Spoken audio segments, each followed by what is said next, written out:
Real Housewives of Potomac, episode 12. So Jacqueline came crashing Karen's Love Lagoon party, and Karen told her, "You got about 10 seconds to get off my property." So she was talking about, "Oh, I'm here for light and love. You've been going through so much heaviness these past couple of months, and I bought 8 balloons to represent your 8 citations, and we should release the balloons so you can release that weight." So basically, everybody in their confessionals acknowledged that Jacqueline was being messy, except for Gizelle, who tried to say that it was a nice gesture. Girl, bye. If somebody did that to you and you was in that situation, you would not see it as a nice gesture. So Jacqueline was like, "Fine, I'm gonna leave," and Ray was kind of leading her out of the door. So he kind of had his arm around Jacqueline, like, if she don't want you here, you gotta go. And Karen was like, "Yeah, and take your arm from around her, Ray." So now Mia and her are like standing outside the driveway, and Jacqueline was like, "Listen, I'm not on her property anymore. I'm standing on the street." And Mia was like, "Even if you were, she can't do anything because she doesn't own this property. She's renting it. So she can't call for trespassing anyway. Mia, you're being shady, but when Jacqueline leaves, you're going to walk right back into the party and smile in Karen's face. This is why people don't fuck with you." So Mia tried to go to Karen talking about, "I'm not trying to disrespect you." And Karen was like, "Mia, get out of my face because you know what you was doing and you're not even worth listening to." So they were like, "Mia, we know that you knew Jacqueline was coming." And she was like, "Well, she did mention that she was in the area and I can't stop her from coming at the end of the day." And Stacey was like, "Yeah, but that was very messy. She had 8 balloons that represented the citations." And Gizelle was like, "Wait, I missed that part." So Gizelle thought it was a nice gesture because she's saying that she just thought it was regular balloons. She didn't realize that Jacqueline said the balloons represented the citations.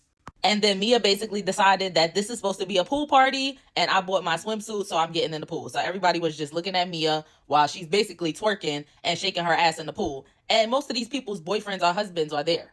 So we see all of the ladies preparing to go on their trip to Panama that Wendy is putting together. And Mia is basically just saying how she arranged for a nanny to take care of the kids and she's good. So basically it sounds like she's not really trying to depend on Gordon as much. So the next day we basically see all of the ladies gathering at the airport and they're about to fly out. So Gizelle and Karen was talking on the side, and Gizelle was like, "Yeah, I didn't really peep that Jacqueline was coming with that kind of energy. And you definitely don't do that if you wasn't invited to somebody's house." And Karen was like, "And she can't force me to be her friend. Like, I already told her I'm not fucking with her. So why would she pop up at my house?" And Karen was like, "I think they need an OG check." And Gizelle was like, "Yeah." So y'all know how sometimes they'll take the cameras on the plane or they'll show like their phone footage. They didn't do that this time. So we basically just see them jump from being at the airport in Maryland to being at the airport in Panama. So now I guess they're on their way to their resort. So when they get in the car from the airport, Wendy is making all these announcements about how they're going to have this nice dinner on the beach, this, that, and the third. But she's like, "I just wanted to let y'all know that the ride from the airport to the resort is 2 hours." So everybody's like, "What? Like, you just announcing this now and we already in the car?" So they probably got like an hour and a half left of this ride or a little bit over that. And Wendy was like, "It's a scenic route, so just take some time to rest and relax." But these ladies are going to take these 2 hours to talk, clock each other's tea, and throw each other shade. So Stacey asked Karen how she felt about her event, the Love Lagoon event. She said she was happy with how the event went, despite Jacqueline showing up. Like, she still felt like it was a lot of love there. And then she asked Ashley, "What did you mean when you said just Spidey senses was going off about TJ?" And she was like, "I just feel like I don't really feel the chemistry between y'all." But it sounded like she didn't really want to say what I think she wanted to say, which is that she kind of feel like TJ might go the other way, which is what I've been saying the whole time. Like, if you have gaydar, like, your radar goes off and sometimes you just feel it. You might be right, you might be wrong, but I'd rather be safe than sorry. If I feel that, I'm not pursuing it with no guy. It's just not for me. And Karen was like, "When you first talked about TJ 6 weeks ago, you basically were like, we love each other. Now it sounds like you're thinking more clearly by saying that you don't feel like you're ready for another romantic relationship when you still haven't processed your divorce." And Karen was like, "I just want you to know I'm coming from a good place. The only reason I said that I feel like TJ might not want to be with you is because he made me feel that way." So in her confessional, you could tell that Stacey is just starting to get irritated with the ladies' opinions on TJ. She basically says she feels like it's starting to go from a place of concern to like her being the butt of the joke and them ridiculing her. So like a whole hour passes. Ashley asks them how much time they have left in the car. They say 14 minutes, and you can see like it's dark outside now. So Mia was telling Stacey, like, we poke fun at you, but we also poke fun at Ashley. But we understand that y'all going through a divorce and we really are proud of y'all. And Ashley was like, "Yeah, I really like the pool boy, the guy Josh she's talking to." She's like, "I haven't liked anyone as much as I like him since I started dating Michael." So Mia and Stacey was like, "Oh," and they was like, "If you happy with your pool boy, we're happy." But then Wendy was like, "Oh, please, Ashley, you could do better than Jack Harlow." Not Wendy got a beef with Jack Harlow. She was in her confessional like, "I just really feel like Josh looks like Jack Harlow from the hair to the swag." And it's like, what do we really know about Jack Harlow? Is he even accomplished or is he just white? I'm like, damn. And Ashley basically told them how last night her and him had dinner and then he drove her to the airport this morning. So Mia was like, oh, so he spent the night. And Ashley was just like all giddy and stuff. So Ashley confirmed that she is sleeping with Josh now. And she said it was so good and she really likes him. So they get to the resort and the lady is showing them all of their rooms and they are impressed. Now, why would Wendy try to be funny? So she had the big, nice suite and she had to pick 2 people to come with her. So she chose Kay and then she chose Mia because she said at Lake Norman, you know, Mia did her big one and she really made sure that Wendy had a good birthday and gave her a good room, decorated her room and everything. So then the next villa she gives to Karen, Ashley, and Jacqueline. Like, girl, why would you do that? So in her confessional, Wendy did say, like, I chose chaos. What's the trip without a little drama? And Jacqueline was in her confessional like, Wendy be trying to stir the pot and then hiding her hands like she didn't do nothing.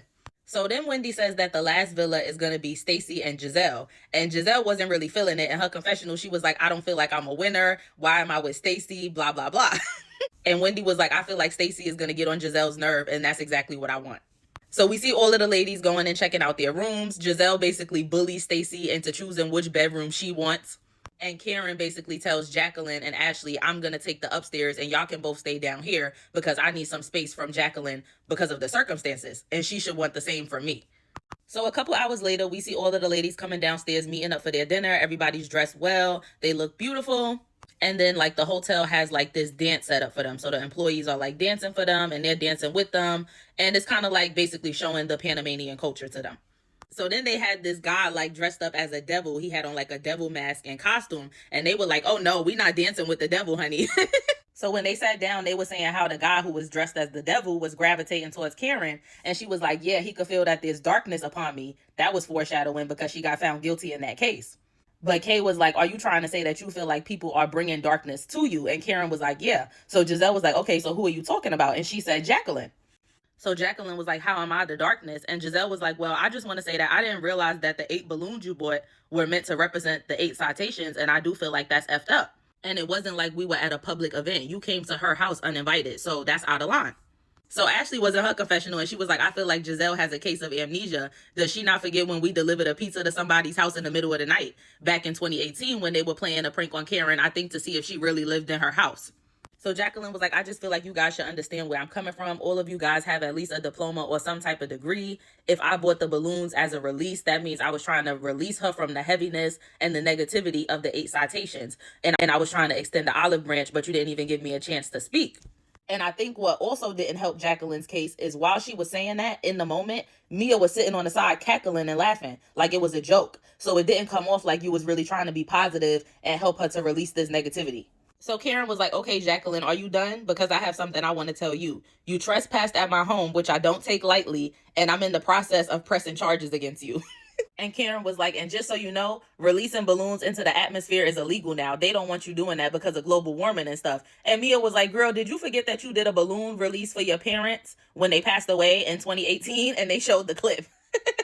Karen was doing a lot of foreshadowing in her confessional. She was talking about Jacqueline and she was like, arrest her, clink the clink. And it's like, girl, you facing 2 years now. By the way, Karen's sentencing is January 29th, I believe. So I don't know. I think we'll be done with TikTok by that point because it's supposed to be over the 19th, but I'll keep y'all updated on YouTube.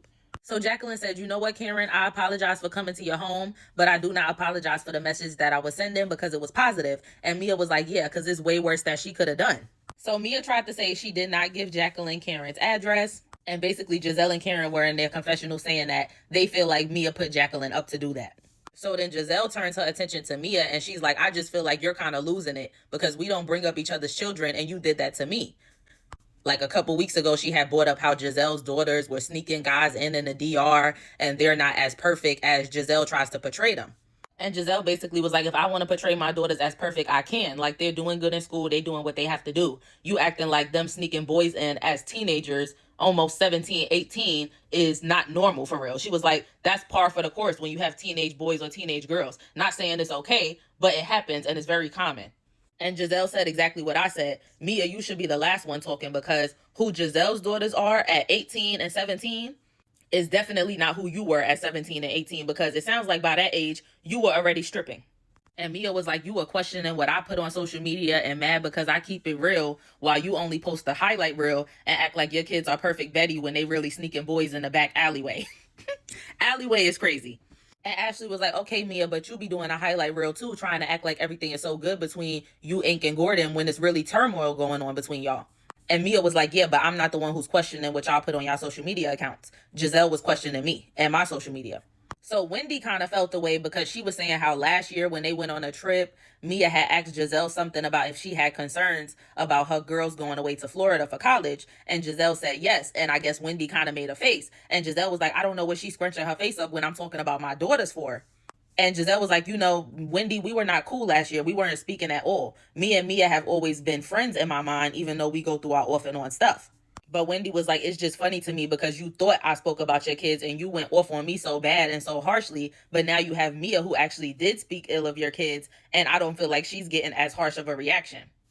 So now Wendy is saying how she feels like Gizelle is selective with who she gives her anger to. So I don't know if Wendy and Gizelle are going to start having issues again. I hope not, because I was enjoying them getting along. And I kind of feel like Wendy is like grasping at straws here. So Karen was like, how would you feel if one of us talked about one of your kids? And Mia was like, you guys have talked about my kids, saying I didn't protect my kids with the whole me, Ink, and Gordon situation. And Karen was like, yeah, well, we don't have to talk bad about your kids because you do it by yourself. You talk about your own situation and make your own kids look bad. I'm like, oh my God. And Ashley was just trying to explain to Mia how it looked. You know, when you came to the GNA event, you were so, you know, distraught, going through so much stuff with Gordon and Ink. And then a couple days later, you were posting on Instagram like y'all were a happy family. So it was just confusing to us. And Jacqueline stepped in and was like, I just feel like a lot of y'all don't really understand what Mia is going through because it's not a traditional situation. So Mia was like, y'all don't really understand because I didn't grow up in a traditional household. I grew up in foster care. So on Mother's Day and Father's Day, I wish all of my moms and all of my dads a happy Father's Day. So I do believe in bonus moms and bonus dads. If somebody is contributing and supporting, then happy Father's Day. So that's why I said happy Father's Day to Ink. So Mia started breaking down crying and she was like, I also have to just navigate my life based on where Gordon is at. He wakes up on a different page every day and I just have to go with that and navigate how I'm going to co-parent with him differently depending on which version I'm getting of him that day. And she was like, can y'all imagine living y'all lives like that? So they all basically said that they would be there for Mia. It seemed like they felt for her and understood where she was coming from. And they was like, you just got to let us help if you really want the help. And I honestly feel like it's like that for all of them. They all need each other's support, but they don't feel comfortable enough to be open with each other because this whole group and friendship is based off of this TV show and creating storylines and drama. So it's like, it's hard to actually form real friendships within that. Like, honestly, the only real friendship I see amongst this screen is Gizelle and Ashley. So the next morning, Jacqueline wanted to take a picture and Karen volunteered to take the picture. And she was like, I just decided to take the picture so she can know that there's a possibility for an olive branch if she don't F up no more. So everybody's sitting down for breakfast and Wendy comes out with all of these like gift bags for them with their names on it.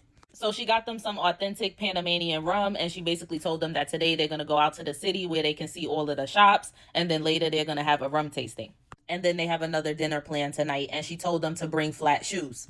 So then we hear Mia on the phone with her mom and she's like, I don't understand why he would take the kids to another state and drop them off without telling anybody. And she's like, I just need to find out where my kids are. That's all I care about. So she said last night Gordon went to take the kids because he didn't want them to be with a nanny and said that he wanted the kids to be with him. But apparently he drove the kids 4 hours away to their old nanny and dropped them off. So it's really that he just wasn't comfortable with the new nanny because he didn't vet that person with Mia. So Mia's trying to call Gordon. He's not answering the phone. And she's just telling her mom to basically go get the kids from the old nanny, I guess. Like, they know where they are because they know where the old nanny lives, assuming. But it's like, why would you do that? Why would you take the kids and you said you wanted to keep them as a dad, but you went and dropped them off somewhere else? Like, Mia was like, I'm about to have a panic attack, and the episode ends there. So next week on episode 13, we see the lady sitting down and Stacey basically asks Kay about her court case that she has against Deborah for like hitting her with the glass and leaving the scar. And they were asking if it's criminal or civil. And she said there's one criminal case and there's one civil case. And Gizelle was like, well, as far as the civil case, you know, she doesn't have any money. And Kay said, well, that's her problem. She'll have to figure it out. Like, even if it comes to the point where they just garnishing whatever wages she has.